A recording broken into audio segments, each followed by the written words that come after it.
Hello, everyone. This is Samantha coming to you from All Things Barbie and Pretty. Today we have a very special guest. Welcome to All Things Barbie and Pretty, the Black History Month edition. And we have a very special guest that's going to be here with us today. Say hello to all of our besties. And I'm going to receive and hand it over to RB Jules Barbie. Hello, everyone. I am RB Jules Barbie. As Samantha has mentioned, we have a very special guest with us, Miss Madam C.J. Walker. I'm just going to talk about her. I'm not taking her out of the box. I thought I was going to take her out of the box, but not ready. Maybe I just need to find a loose one that I can handle, but I'm not going to take her out of the box. But we indeed are going to talk about her. And when I first came across Miss Madam C.J. Walker, some history. She was born Sarah Breedlove, December 23rd, 1867. And she, went transitioned May 25th, 1919 in Irvington, New York.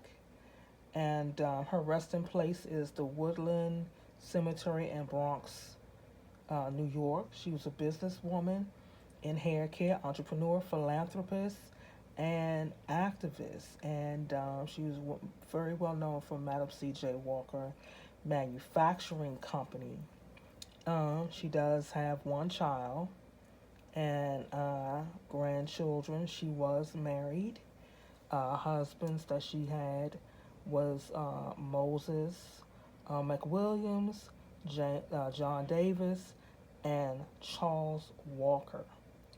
And she made her fortune in cosmetics and hair care, and she founded the company Madam C.J. Walker Manufacturing Company.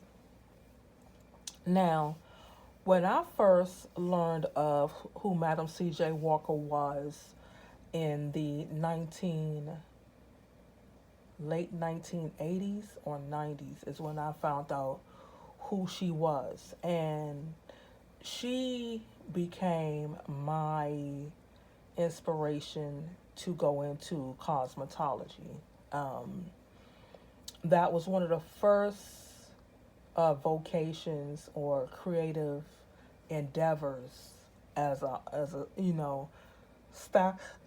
cosmetology as a stylist. That is something that I wanted to embark on, and to understand that there was a black woman like me who I think one of the lights went out, who like me was into hair care and making black women look beautiful.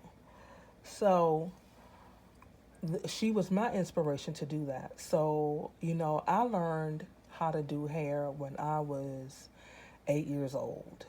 And when I mean I learned how to do hair, I knew how to plait hair. I knew how to cornrow hair at 8 years old, y'all. I knew how to plait hair, cornrow hair. At age 9, I knew how to press hair and to use Marcel curlers. Marcel curlers are hot curling irons that you use on the stove, and they have a hot curling iron now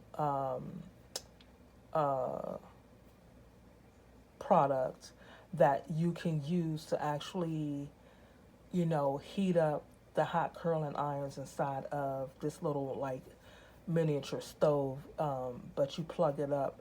You don't have any fire that's attached to it. But when I learned how to use them, I learned how to use them on a stove. And, I just watched other people and how they would click it and, drop the curlers down into the grease. And, so that when you curl the hair, it straightens the hair out. and the grease made the hair soft and made the curls soft. So that, that was something I wanted to do, and I wanted to learn how to cornrow hair, because I love doing hair. So I learned on one of my cousin's dolls. We had went over to visit their home, and they weren't there, but they had left their doll out. So I sat there quietly, just doing the doll's hair, and just kept trying to figure out, like, how do you get the hair to connect to, do cornrows. And I sat there, and then the next thing I knew, I did one corn roll, and then I did another and another, and I realized I had it, and I was so excited. And my parents, they were partying or whatever, so, but I shared it with them, and they didn't really celebrate it, but I didn't care, because I was so happy that I knew how to corn roll hair. And at the age of 9, my god grandmother, my godmother's mother, my god grandmother, she knew I knew how to do hair at age 9, because old folks, they pay attention to a lot of things. And she called me one day when while I was there playing with the rest of my cousins when they were there, and she said, would you press my hair and braid it for me? And I said, what?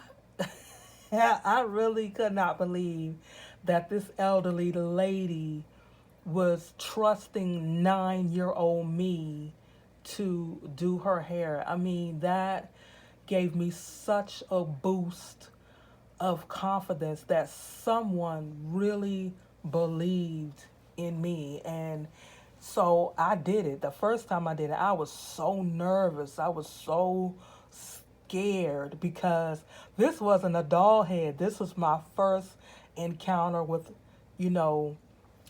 using a press and comb on a stove, because I didn't know anything about press and combs that you could actually plug up. But this was my first encounter, pressing someone's hair.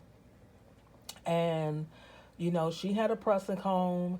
And I mean, I was nervous. I was trembling and shaking and everything. And so I took my time, because I didn't want to burn her. And she trusted me. She didn't even say to me, she didn't even say, you better not burn me. She didn't say any of those things. She just had trust and faith in the abilities that God was giving me, as one of the first vocation of things, that as a gift and talent that was naturally in me. And after that first time, every time I went over there, she asked me to press her hair and braid her hair for her 4 big braids, because she had really, really pretty hair. And so looking back on it, it was an honor then. I was just shocked, but it's an honor that someone believed in me at age 9 to do something that grown-ups do in a salon, and she trusted me, and that gave me the faith and the confidence to want to do hair. So over time, I had, did a lot of guinea pig stuff on my own head, cutting, dyeing hair, never bleached it, cutting, dyeing my hair and curling my hair, just trying different styles. And then, I did eventually buy a mannequin head, the same kind that they used in cosmetology school. And that dream to a major degree was short-lived, because I wanted to go to this well-known hair school in Washington, D.C. It was called Calvin A. Hair School. And, I was just so excited about enrolling, learning how to do hair. And, I had my whole mental plan of what I wanted to do in terms of hair care and how to take care of hair and styles and all these things. And so I just had it all mapped out in my head. And my mother dashed it. She dashed the heck out of that dream. And the fear mongering about me going to school and going to school by myself, in DC. We're from DC, and just all the negativity and just, when she saw that she couldn't, stop me from doing this alone, she would enlist family members to talk me down and talk me out of it. And I was just so broken after that. But I didn't give up doing hair. I kept doing my own hair, and then in my own word of mouth, I started doing other family members' hair who did believe in me.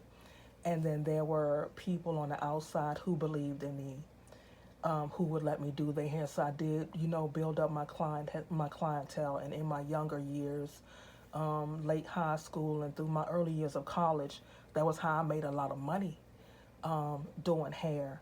And, you know,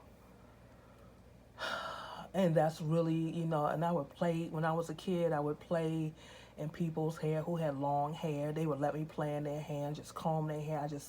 I was just so attracted to just doing hair. And, you know, after, in my late 20s, I eventually waned from, doing hair. And, I went and I did other kinds of work that was associated with fashion and all of that. But Madam C.J. Walker was the reason that even made me believe that I could do hair. Oh, and also, I used to do the little girls' hair in the communities where I would press their hair and cornrow their hair or put their hair in, cute little ponytails. Mind you, I'm 9 years old. So doing their hair like that and, pressing, rolling, curling, and styling and all those kinds of things. I mean, I really just love doing hair. And the fact that it was so unsupported and, just I was blocked from doing it. I was heartbroken, and I just found another way to at least still be doing hair, even though I wasn't licensed to do it. People just trust me to use my natural gifts and talents to actually, do their hair. Never had a problem. No one's hair ever came out. I was always about hair care and hair care products, and I would even share my own little expertise and advice of what I had learned about hair care and hair band, especially black women's hair. Never did any white girls' hair, Caucasian hair, only, black women. How to care for it and how to take care of it and things of that nature. So I was really, really big on that. So I did get to live out my dream, to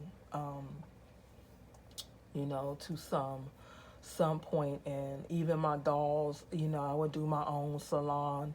Arby Jules Barbie hair and salon was out long before, like, what I'm, doing now. So yeah, and I owe it all to Madam C.J. Walker, just learning about who she, was and what she really did. And, the blessing is that they have all of her, her hair products and all of the hair equipment that she used and created at the Smithsonian in Southeast DC. And I had the amazing opportunity to go and see it in Southeast DC at the Smithsonian. And it was so, so amazing to see how, the entrepreneurship, the creativity, the thought to make, black women look beautiful, and to show them that they could, do so many things with their own hair and style, whether they wanted to wear it straight, whether they wanted to wear it pressed out, that kind of thing, or, wear the bush, those kinds of things. Just, showing that there's versatility in the way that we were able to style our hair, even in the and early 1900s. And then, of course, there are other people who came along behind them with other products and things, and, things of that nature. So, yeah, I really owe it all to learning about Madam C.J. Walker. That gave me the courage at the age of 9 to want to really get into doing hair and learning about hair care, and the encouragement of my god grandmother, who took a chance on a little 9-year old girl to do her hair. And it was such an amazing experience, and I will never forget it. And I'm grateful for that. And yeah, so y'all, we're not taking Madam CJ Walker, as I mentioned, we're not taking her out the box. So you could tell she is a curvy doll. She is fully articulated. I love her outfit, her her blouse and her skirt, and the way that her hair was done, and her jewelry and everything. So yeah, that's all that we're going to do with Miss Madam CJ Walker today. Thank you for listening to my story and my inspiration and my journey into doing hair. And I still love doing hair, even though I don't do it like I used to, but I still love doing hair. And who knows, I might get back into it, that kind of thing. We'll see. But as always, thank you for every time that you click onto my video and that you watch my video all the way through. I'm grateful for the support and your patience and your kindness. I'm just so grateful for it. As always, please like, share, and subscribe. Turn on the notification button so that you know when the video is uploaded.